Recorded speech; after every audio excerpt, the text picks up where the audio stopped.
Salut tout le monde, aujourd'hui on fait un épisode de vulgarisation sur les processeurs. C'est un vaste sujet, la vidéo risque d'être assez longue et pas forcément intéressante pour tout le monde.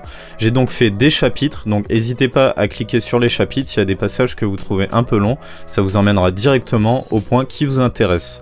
Donc dans un premier temps, on va voir qu'est-ce qu'un processeur, quel est son rôle dans nos machines, ainsi que ses caractéristiques principales. Et dans une seconde vidéo que je publierai, on verra plus précisément les différents types de processeurs, quels sont leurs avantages, leurs désavantages, pour quelle utilisation. Mais ça, ce sera dans un deuxième temps. Donc dans cette vidéo, bien entendu, c'est de la vulgarisation. Je vais forcément prendre de gros raccourcis, j'ai pas forcément parlé de tout, même si j'ai essayé de pas mal approfondir. Et je reste un amateur, donc je peux forcément faire des erreurs. N'hésitez pas à me corriger dans les commentaires, je le prendrai pas mal. Alors déjà, on va attaquer avec les bases. Donc qu'est-ce que c'est un processeur? À quoi ça ressemble? Donc un processeur, grossièrement, c'est une pièce de silicium, un semi-conducteur donc, qui est gravé avec de la lithophotographie, je crois que c'est ça le bon terme. Et c'est des gravures qui sont tellement fines, qui sont de l'ordre du nanomètre. On parle même ces derniers temps de gravures au niveau atomique, parce que maintenant, entre les deux gravures, il n'y a que quelques atomes qui les séparent. Généralement, on vient y graver de petits transistors, mais pour ça, on va pas entrer trop dans le détail, parce que c'est pas ce que je maîtrise le mieux, honnêtement. Il y a la chaîne Deus Ex Silicium qui a fait une très bonne vidéo qui s'intitule Les circuits intégrés, où il en parle bien mieux que moi, et il précise bien plus ce qu'est la gravure, les procédés de gravure, comment ça fonctionne. Donc vraiment, je vous invite à aller voir si vous voulez en apprendre plus là-dessus.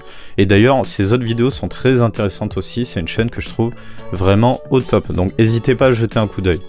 Bref, revenons à nos processeurs. Donc généralement, ces pièces de silicium sont placées sur un petit PCB qui permet de relier du coup le processeur à la carte mère via le socket. Et ça n'a pas toujours été comme ça. À l'époque, on a eu des processeurs qui étaient directement soudés sur les cartes mères. Et ça a pas mal évolué. Maintenant, on a des sockets qui permettent de changer nos processeurs un peu au rythme où on a envie, quoi, au fur et à mesure qu'on évolue notre PC. Donc cette pièce de silicium, on l'appelle le die, et de nos jours elle est quand même rarement visible. Généralement elle est placée derrière une IHS, c'est une plaque en métal qui protège le die et qui permet aussi d'avoir une plus grande surface d'échange avec le refroidissement que l'on va mettre au-dessus de ce processeur là. Donc ça c'est quelque chose qui a changé aussi. À l'époque on était souvent quand même avec la pièce de silicium directement à l'air libre. Bon, on a vu à quoi il ressemblait physiquement, maintenant on va voir quel est son rôle dans nos PC. On peut dire que le processeur c'est le cerveau de nos PC. Il joue un rôle dans quasiment tout ce qui se passe, c'est lui qui va plus ou moins donner les ordres et indiquer ce que doit faire chaque composant. On peut dire aussi que c'est une sorte de chef d'orchestre, c'est lui qui va guider et qui va gérer la machine. C'est vraiment le composant le plus important du PC, c'est lui qui va faire les performances globales de notre machine.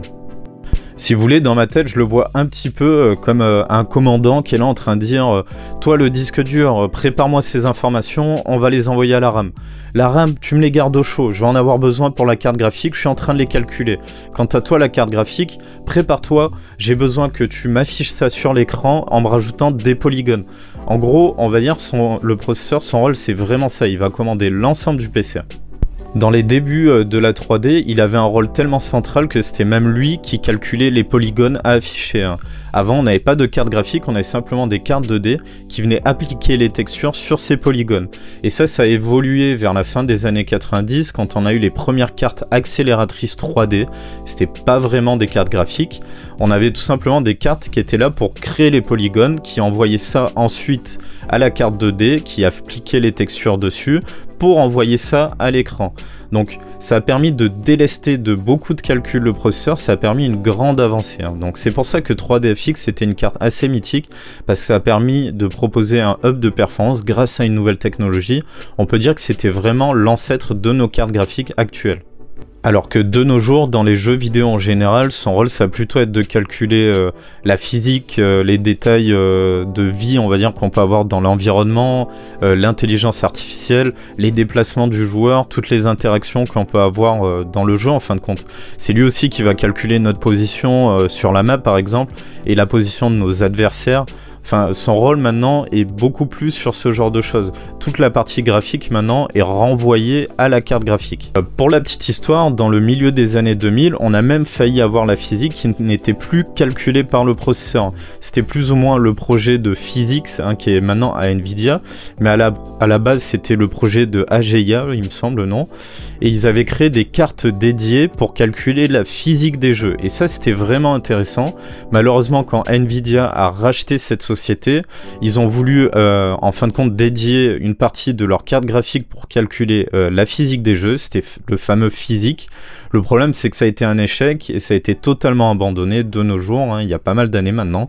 Donc c'est quelque chose qu'on ne voit plus et je trouve c'est dommage parce qu'on est vraiment passé à côté d'une avancée qui aurait pu être intéressante. Ça aurait été utile pour délester encore nos processeurs d'une partie du calcul et gagner ainsi en performance. J'en ai déjà parlé un petit peu du physics dans ma chaîne. Mais je trouve que vraiment c'est quelque chose qui n'a pas été assez approfondi. Je pense vraiment qu'on est passé à côté de quelque chose. Bref, je divague pas mal, on va revenir sur les processeurs. Donc tout à l'heure je disais que les processeurs, je les voyais un petit peu comme un donneur d'ordre qui va ordonner des choses aux autres composants. Et pour ça il a besoin d'un langage et en informatique on appelle ça un jeu d'instructions. Donc un jeu d'instructions, c'est le x86 ou le x64 qui est une évolution du x86 pour être adapté aux 64 bits. Mais il en existe d'autres, hein. Il y a aussi le jeu d'instructions ARM qu'on retrouve sur nos smartphones par exemple. Et d'ailleurs, il est tout à fait possible que dans les années qui arrivent, on voit arriver des PC avec jeu d'instructions ARM. Je suis curieux de voir ce que ça pourrait donner. Il faut simplement que quelqu'un se motive à créer un système d'exploitation qui est sous ce jeu d'instructions là. Donc, je répète, on peut vulgariser en disant que le langage de nos processeurs, c'est le jeu d'instructions qu'il utilise. Allez, maintenant qu'on a vu à quoi ça ressemble et quel est son rôle dans son PC, on a même parlé un petit peu de son fonctionnement, maintenant on va voir ses caractéristiques. Et on va attaquer par la fréquence parce que c'est la caractéristique qui est la plus connue. Donc la fréquence, c'est ni plus ni moins que le nombre de calculs que va effectuer le processeur dans une seconde, le nombre de cycles qu'il va faire dans une seconde. Donc c'est pas compliqué, 1 Hz c'est 1 cycle par seconde, si on a 10 Hz c'est 10 cycles par seconde, 100 c'est 100 par seconde, si on a 1 kHz c'est 1000 par seconde, ainsi de suite jusqu'à ce qu'on arrive au gigahertz qui est une valeur qui devient vraiment énorme. Mais il y a un souci avec la fréquence parce que à force de l'augmenter tout le temps, on arrive à un problème, c'est les problèmes de stabilité. Donc ça c'est un souci qui est très connu par les gens qui font de l'overclocking. Plus on monte en fréquence, moins notre processeur est stable. Et pour regagner en stabilité, il faut augmenter la tension et il faut donc mieux le refroidir. Donc ça, dans le milieu des années 2000, on a eu un problème parce qu'ils n'arrivaient plus vraiment à augmenter la fréquence sur un seul corps. Donc ils en sont arrivés à une solution pour multiplier le nombre de calculs faits, c'est d'augmenter le nombre de corps. Donc avant on avait un seul corps, on en a effectué... Par exemple, à 1000 Hz, on a effectué 1000 calculs par seconde. De nos jours, maintenant, si on a 2 cœurs, ce qui est arrivé dans le milieu des années 2000 à 1000 Hz, et ben en fin de compte, sans augmenter la fréquence, on multipliait par 2 le nombre de calculs qui étaient faits en une seconde. Donc avec 2 cœurs, si on avait 1000 Hz, on faisait à la base 1000 calculs en une seconde, maintenant on en fait 2000 quand on a 2 cœurs. Donc c'est pareil, c'est de la vulgarisation, je prends des gros raccourcis, mais à l'origine on a eu la multiplication des cœurs pour résoudre ce problème de la fréquence qu'on n'arrivait pas vraiment à augmenter. Et on le voit, là où avant les fréquences augmentaient beaucoup d'une génération à l'autre, et ben ça se ralentit énormément de nos jours, même si ça évolue encore un petit peu. Donc on avait commencé à en parler avec la fréquence, on va approfondir un peu plus. Donc qu'est-ce qu'un cœur et qu'est-ce qu'un thread aussi? Donc un cœur c'est un petit CPU qui est dans notre processeur, qui a une existence donc physique. Alors qu'un thread c'est un CPU disons qui est logique, qui n'a pas d'existence physique mais qui est capable d'appliquer des tâches. Alors de nos jours on a l'hyperthreading, mais à l'époque on va dire qu'on avait un cœur pour un thread. L'hyperthreading c'est arrivé vers la fin des années 2000, en 2008-2009 avec les premiers i7, et on peut dire que l'hyperthreading c'est le fait d'avoir plusieurs threads par cœur, ce qui fait que en général de nos jours, pour un CPU avec un cœur, on a 2 threads. Donc l'hyperthreading c'est intéressant pour faire du multitâche et du calcul brut. Par exemple pour de l'encodage et tout ça c'est très intéressant, mais dans les jeux vidéo ça peut parfois même handicaper les performances. C'est-à-dire que quand on a des programmes en général qui sont pas optimisés pour prendre tous les threads en compte, et ben vu que l'hyperthreading nous fait perdre en puissance par corps, on perd en performance. Et ça se voit pas mal dans les jeux qui sont plutôt à la traîne sur l'optimisation des processeurs. Donc il arrive parfois dans certains cas que c'est intéressant de désactiver l'hyperthreading pour gagner en performance, mais c'est quand même assez rare. Il y a encore un paramètre qui est à prendre en compte, bien que c'est un peu plus subtil, on en a parlé vite fait tout à l'heure, c'est la finesse de gravure. Alors la finesse de gravure, c'est pas à prendre en compte directement, c'est-à-dire qu'un processeur qui est en 10 nanomètres, eh ben, il sera pas forcément moins performant qu'un processeur en 7 ou en 5 nanomètres. Mais disons que la finesse de gravure, plus elle est fine, plus on augmente la densité de transistors qu'on a. Ce qui veut dire qu'on a potentiellement plus de performance. Ça apporte d'autres avantages comme un peu moins de chauffe, etc. Mais grossièrement, c'est pour augmenter la densité de transistors qu'on retrouve dans nos processeurs. Mais si on a un processeur qui est tout simplement plus gros physiquement, en fin de compte, on peut avoir une finesse de gravure qui est plus élevée, qui est plus grosse, mais on aura quand même de bonnes performances par rapport à un processeur qui est plus petit physiquement avec une finesse de gravure qui est plus élevée. Donc vraiment, c'est quelque chose qui est assez particulier. Ça sert à rien de faire une fixette là-dessus. Il y a beaucoup de gens qui bataillent sur les finesses de gravure. Disons que c'est un potentiel de performance en plus, mais c'est pas vraiment une statistique qui est décisive dans les performances. Surtout qu'on a l'architecture qui joue pas mal aussi en fonction de la finesse de gravure. D'ailleurs, l'architecture, on va en parler. L'architecture, c'est encore un paramètre qui est assez subtil, mais c'est quelque chose que vous avez forcément entendu, du moins leurs appellations. C'est les fameuses appellations Rocket Lake, par exemple, pour Intel dernièrement, ou l'architecture Zen. Zen 3 je crois il me semble dernièrement chez AMD. Donc ça on va dire que c'est le design pour le fonctionnement interne du processeur. C'est quelque chose qui est important parce que des architectures vont être dédiées à des utilisations plus ou moins différentes. Donc l'architecture de notre processeur, c'est intéressant de se pencher dessus via tous les tests qui ont été faits par les sites spécialisés, parce qu'on peut voir que certaines architectures sont plus efficaces dans certaines utilisations et moins dans d'autres.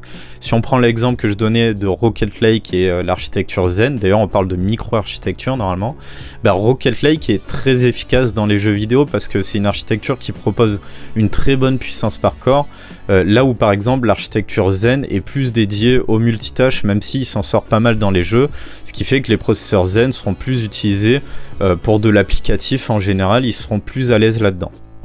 Dans les observations qu'on peut faire, l'architecture c'est ni plus ni moins que ce qui va faire qu'un processeur par rapport à un autre qui a exactement les mêmes caractéristiques, c'est-à-dire la même finesse de gravure, le même nombre de corps, la même fréquence, etc., aura des performances qui seront différentes. Donc vraiment, c'est quelque chose, comme je disais, qui n'est pas à négliger. C'est-à-dire qu'il faut vraiment prendre le processeur avec l'architecture qui sera optimisée pour les besoins qu'on a, c'est-à-dire qui va correspondre à l'utilisation qu'on va faire de notre machine. Alors la finesse de gravure, je disais tout à l'heure aussi que ça apporte d'autres avantages, donc c'est notamment d'abaisser la chauffe. Et pour avoir l'information de comment va chauffer un processeur, on a ce qu'on appelle le TDP. Donc le TDP, c'est le Thermal Design Power, c'est une caractéristique qui est indicative, hein, qui est proposée par les fabricants pour nous donner en watts la chaleur qu'il faudra dissiper sur ce processeur-là. Mais c'est fixé arbitrairement, c'est-à-dire que c'est Intel qui dit, bon ils font des tests avant bien entendu, mais c'est Intel qui dit sur ce processeur-là, on va avoir tant de watts à dissiper. Et le TDP, c'est absolument pas la consommation, c'est pas parce que c'est exprimé en watts que ça correspond à ce que va consommer le processeur. C'est vraiment pour nous donner une idée de la chaleur qu'on va avoir et du coup de calibrer le ventirad qu'on va mettre dessus. Donc vraiment, il faut distinguer le TDP de la consommation. Et c'est une valeur, comme je disais, qui est fixée arbitrairement par les fabricants. Donc il faut vraiment pas se fixer là-dessus. On le voit souvent avec les fanboys. Ah mais toi ton processeur il a un TDP qui est énorme, mort de rire, c'est de la merde. Non, il faut pas faire ça, ça sert à rien. Comme je disais, c'est fixé arbitrairement. Donc surtout dans un monde qui est aussi concurrentiel que celui du hardware, on n'est pas à l'abri que les fabricants baissent artificiellement la valeur qu'ils indiquent juste pour être plus concurrentiels face à leur adversaire, face à AMD par exemple. Donc vraiment, faut pas se fixer au TDP, parce qu'en pratique, c'est généralement des valeurs qui sont assez fausses. Et pour revenir à la consommation des processeurs, c'est malheureusement une valeur qu'on nous donne quasiment jamais en fin de compte. Si on veut connaître la valeur de consommation d'un processeur, généralement il faut mieux se fier aux tests qui ont pu être faits par les sites spécialisés, encore une fois. Là où sur les GPU, sur les cartes graphiques, on a le TBP qui lui nous donne vraiment la consommation max du GPU. Et ça, je pense que c'est vraiment un problème parce qu'on nous donne pas cette indication-là. Et du coup, c'est un petit peu compliqué de bien calibrer l'alimentation qu'on doit mettre sur nos PC. Alors, maintenant, un autre paramètre qui est important, c'est la gestion de la mémoire qui est faite par le processeur. Quand je parle de la gestion de la mémoire, c'est par exemple le nombre de canaux mémoire qui est capable de prendre en compte le processeur. Quand je parle de canaux, c'est le fameux dual channel. Parce qu'il y a plus que le dual channel. Il y a le triple channel, le quad channel. Et ça, c'est un paramètre qui est important, surtout sur certaines architectures comme l'architecture Zen, qui prend énormément de performance en plus grâce à une bonne gestion, grâce à une bonne mémoire. Donc ça, c'est quelque chose qui est vraiment à ne pas négliger parce que ça permet de savoir comment on va monter notre machine. Je prends l'exemple de mon PC que j'ai avec un Xeon. Les processeurs Xeon sont capables de prendre le quad channel ainsi que de nombreux ranks mémoire. Ce qui fait que j'ai mis dessus des barrettes mémoire dual rank. Et ça, le rank, c'est un autre paramètre qui a pris en compte. J'en ai parlé pas mal dans ma vidéo sur la RAM. On va pas trop revenir là-dessus ici. Donc n'hésitez pas à jeter un œil sur cette vidéo-là. Je vais mettre le raccourci quelque part en haut. Et ça, c'est vraiment quelque chose qui est important, la prise en charge de la mémoire, la gestion, la fréquence max qui est prise en charge par le processeur, parce que ça apporte des gains de performance qui sont pas négligeables. Donc voilà, je pense qu'on a fait le tour de ce qu'il fallait savoir sur les processeurs. On fera un autre épisode, comme j'avais dit plus tôt, on verra les différents types de processeurs, quelles sont leurs utilisations, dans quelle utilisation ils sont le plus optimisés. Et on verra aussi un petit peu l'évolution qu'on a pu voir dans le temps. Je pense commencer dans les années 2000 pour voir les premiers processeurs monocore jusqu'aux processeurs qu'on peut voir de nos jours. Donc merci d'avoir regardé cette vidéo en entier, c'est ma première vidéo en face cam, donc j'espère que ça vous aura plu. J'ai encore un peu de mal avec ça, mais il fallait que je m'y mette. Donc quoi qu'il arrive, encore merci d'avoir regardé cette vidéo en entier. Si ça vous a plu, n'hésitez pas à mettre un pouce en l'air et à vous abonner si vous voulez voir plus de contenu qui viennent de moi et de ma chaîne. En attendant, prenez soin de vous et on se retrouve dans une prochaine vidéo.